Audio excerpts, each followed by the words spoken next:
and my name is Yolanda Enoch, and I am a consultant and I do business and people operations typically for small businesses and solo entrepreneurs. I also have a side project, and it is a podcast called How She Did It, where I interview women of color and I explore their career paths. Awesome. Thank you so much for joining us today. Yeah. So tell me a little bit more about your background, your career path, and what led you to starting the podcast. Yeah, so my background is in human resources, people operations. That's like the tech description of human resources. But I spent almost 9 years working for a small company handling human resources and doing everything related to our employees. So that's like a lot of recruiting, a lot of performance reviews, just benefits, and just everything with taking care of employees. So within that time, I spent a lot of time recruiting and interviewing people. And we had a lot of engineers and a lot of technical people, and we had our own software development team. And I think at that point, you would see like, okay, the majority of people that are being interviewed are men, or the people that are making it through and getting hired or even applying were men. And I always felt in that company that the strongest and most well-rounded people in the company were women, but it was like very heavily skewed male in the company. And that was just a recurring theme in my career of knowing all these brilliant women in my personal circle, but then in the workplace, it was not the same type of situation. And so that was just something that I always, because of my background, would always experience. And I moved out to California 5 years ago and started freelancing and doing business operations, and still kind of seeing the same environment. And just knowing so many brilliant women, and like, where are they? And I was like, I know so many, but then I would hardly ever see them in mainstream media. The people that would get propped up were like a certain demographic, which was typically like white men, especially because I was like starting to get involved in the tech scene here in LA. And it would just be like the same handful of women that I started connecting with. And like, of course, I would go to an event and I would see very much the same women. And so I was just like, well, I know that there are a lot of brilliant women out there. And I was really into podcasts.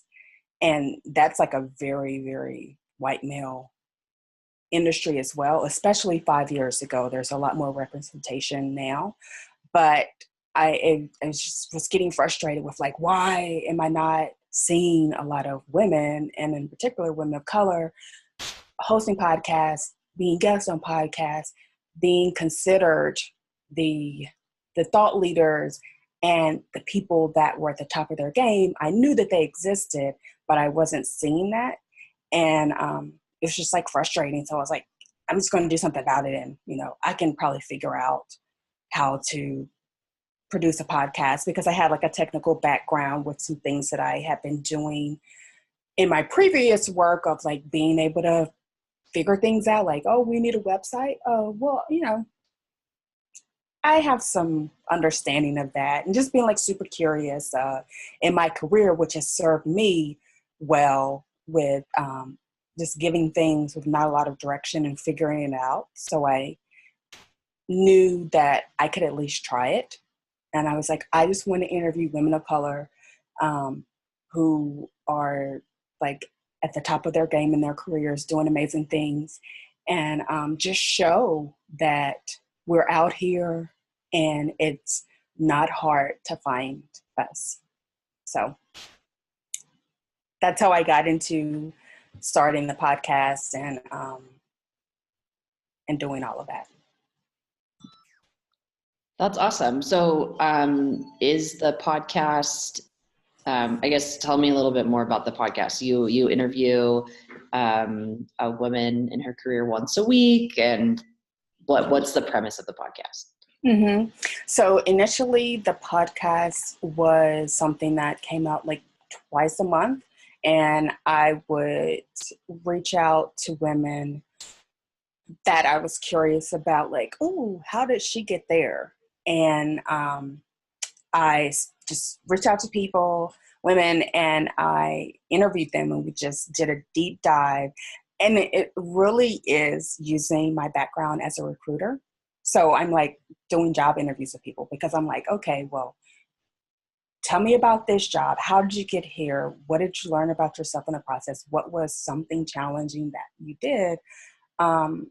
With the premise of doing these deep dive, long form conversations with women to show other women, like, okay, if I'm interested in maybe being an executive director of a nonprofit, how do you do that? Like, how do you get there? Like, what do you need to be good at?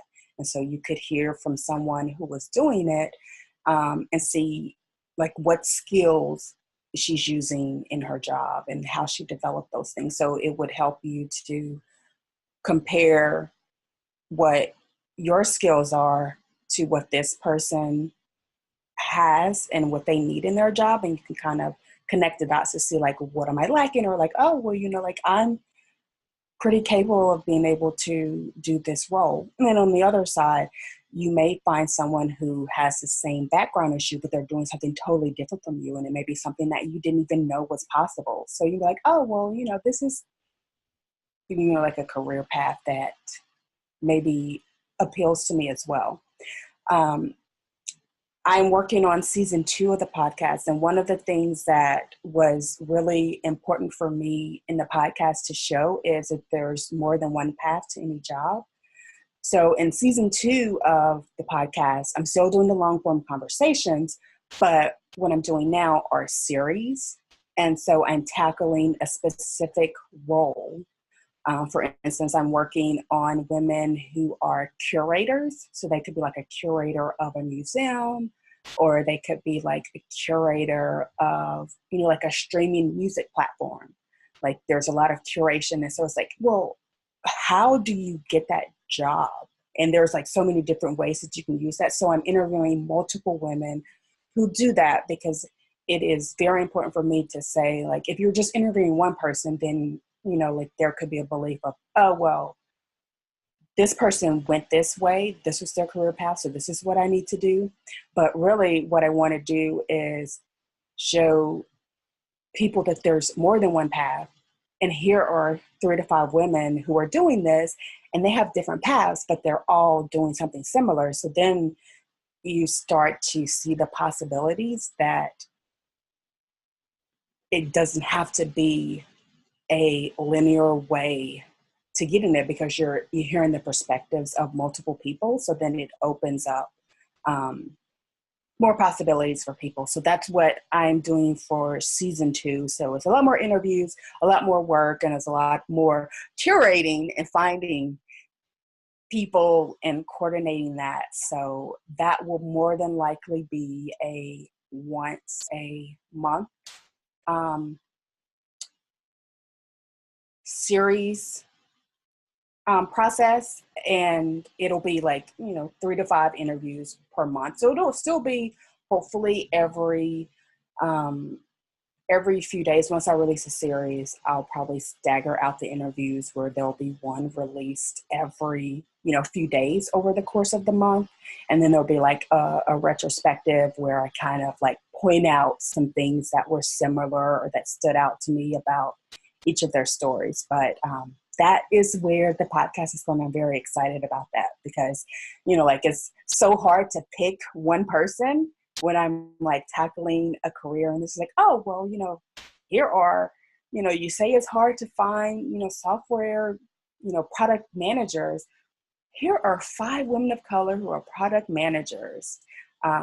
And I'm really excited about taking the podcast that way, because then it opens up the women that I'm interviewing to not feel like that she has to represent every woman. She's only representing her story, and she doesn't have to water it down because she's not thinking about if she says something that may be counter to what we think is required of a role or anything like that, because she's only representing her story. So it just makes them freer as well to be completely open and honest that this is what they did, is not what you have to do. Yeah, that's awesome. I think that's a really great format. I loved the long form conversations too, because I always appreciated getting like a real in-depth career path, because you hear most of the time when people are interviewed, it's like, yeah, I went to college and now all of a sudden I'm a successful, X, whatever it is. And so I always really appreciated the deep dive. And I think it's going to be cool to mix it up with other people with similar positions, but maybe not similar backgrounds. Mm-hmm. That's really cool. Tell me a little bit about what it's like, I guess, for better or worse, being a woman in the workforce and or a woman entrepreneur. Mm-hmm. It is like, I'll speak on, because I can do like a compare and contrast with being, like working, like, now I'm a consultant, so I work with companies and I've had the experience of, not being a consultant. So there are definitely pluses and minuses. One thing that I learned about myself when I first started being a consultant, I was like, this is great. I can work from home and I'll have all of this freedom and flexibility. Like, I was really seduced by the idea of having freedom and flexibility to be able to do my work. And I have learned that the freedom that I thought was going to be so great, it's not great. Like, when you have freedom to do work whenever you want to, it expands, for me, it expands the amount of time that I take to do something. Like, there could be something that should realistically only take me, 4 hours. And I'll do it in 4 hours, but it'll be an hour or two in the morning, and then maybe an hour in the afternoon, and then an hour in the evening. Whereas, like, when you're in a company, it's just like, this gets done within this time frame.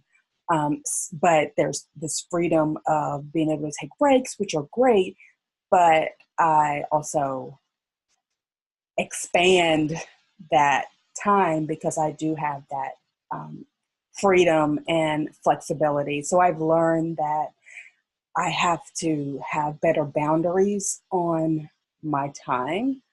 And so that has been hard, because it's just like hard setting boundaries when I'm setting the boundaries with myself. Whereas if, it was with a traditional 9-to-5 job, there would be those boundaries there. So that has been like one of the most challenging things. But there's also advantages to that. Like, sometimes I maybe want to go to an event and it may be in the morning or maybe an all day event. And before, that's like, either when I had a traditional job, I didn't even really consider doing a lot of those things because, like, you're either taking personal time or vacation time. So I didn't really even seek out those things as often as I do now, because I know that, like, oh, if I decide to go to this event and it's, in the morning, I can do that, because then I know I have the flexibility in my schedule to do my work later. So it's like, the flexibility is good and bad. I, appreciate that. But I think some of those things that I'm learning about, like, oh, I wanted this freedom and flexibility, and most companies are flexible in those things. So it is learning, or just like accepting, like, I was creating boundaries or beliefs about how work works. and it's not necessarily the case. So those are kind of, I think about that. I also think about like being a consultant and a freelancer. There's that grind of hustling to always keep clients. I heard someone say earlier this week, because she had been freelancing for a while, and she's a podcast producer, and it's actually someone that I want to interview. And so I follow her, and she just took a full-time job with a technology company, and it's like a really cool company. Like the CEO was amazing. And she used this term called freelancers roulette, where you are deciding on, like which bill to pay, whether that's rent, utilities, food, because, like you're waiting for checks to come in. And so now she just started this job. And so now it's kind of like off of that freelancers roulette. And it's just like, oh, that's, so true. So with being a freelancer, like there's opportunities, sometimes I can be choosy on like, oh, well, I don't think I'm going to work with this client because they already seem like they're going to be high maintenance. And then sometimes I can't because like I need the work. But I enjoy the freedom of working with different companies, because that like increases my skill set, because I have to learn how to diagnose like which is the best way to work with this person versus someone else. So I am learning to trust my gut and learning how to work with different types of people. And so I really enjoy that as well. So there's like pluses and minuses with being a freelance consultant versus working with a company. And so like I'm figuring out which one I want to do full time, just because I'm, doing the podcasts and, like managing multiple things. But I would say that being a woman in business and being an entrepreneur has been really cool, because there's something about working for a company, and for me, that I didn't really appreciate what I was good at until it was like, and it's so weird because I was getting paid by the company to do that. But when you start freelancing and people are paying you, it became like, I was like, oh my gosh, am I really good enough to do this? And it's just like, well, you've been doing this for over 10 years. You're probably good. But it was that ask for getting paid for the work. It felt different getting paid for the same work from a company that I was a full-time employee with versus being a freelancer. That was just like a lot of, ooh, I'm nervous about this. Like, what if I can't do a good job? And then like you do the work and then you realize like, no, I'm really good at what I do. And that's been really cool with doing the podcast as well, is you forget about the work that it took you to get to where you were. So it's like really cathartic for the guests that I interview, and also for me, like hearing them talk about their career paths and how like, I forgot about that I did this project, or I forgot I did this. And then it starts to like validate that the work that you've done and like your expertise. And so that's been really cool for me to experience. And it's sort of to really like own your expertise and be able to show your work, because there's like work that has gone into, who I am and what I do. And it's not by accident. It's been like, a process. And so it's been like really cool when I have had to pitch myself and do the work and like recognize like, yeah, like you're really good at a lot of things. And so that has been like the coolest part of being a consultant. Is it's different for me. It's been different for me working for a company and recognizing that I'm really good at what I do. That's awesome. That's a much needed kind of realization, I think, among many women. So it's cool that kind of taking the risk to do it on your own is what gave you that extra push of confidence and self-confidence. We just have a few minutes left, but I would love to hear about any female role models, either dead or alive, that you think have made history or are making history. Mm-hmm. So I am going to talk about someone who is top of mind, because I can name off so many people because I'm doing, like, I have this podcast and I'm like constantly researching people. Always, if I see something like, ooh, this might be someone interesting. So like I have a ton of people that I could tell you about, but I'm going to talk about one person in particular, and her name is Dr. Tracy McMillan Cotton, and she is a professor. She's also a published author. She just recently had a book that came out called Thick, and it's like some personal essays where she's, talking about like showing your work. But what she's just like so freaking smart, and she's really good at, like, her expertise is talking about education and how, like, education inequality, and so like she knows her shit. And she's also like a really engaging and charismatic person. But the thing that I appreciate most about her is, and it's something that resonates with me because, like, I'm a freelancer, and like, I sometimes it's been like feast or famine with work. And so she writes for national publications, and she'll be talking about education inequality and things of that nature. And she released her latest book in February, so she's been doing the book tours and all of that. And one of the things that I think she has shown me is like the idea of having multiple streams of income. So her main income and the thing that she bases her life on is being a professor.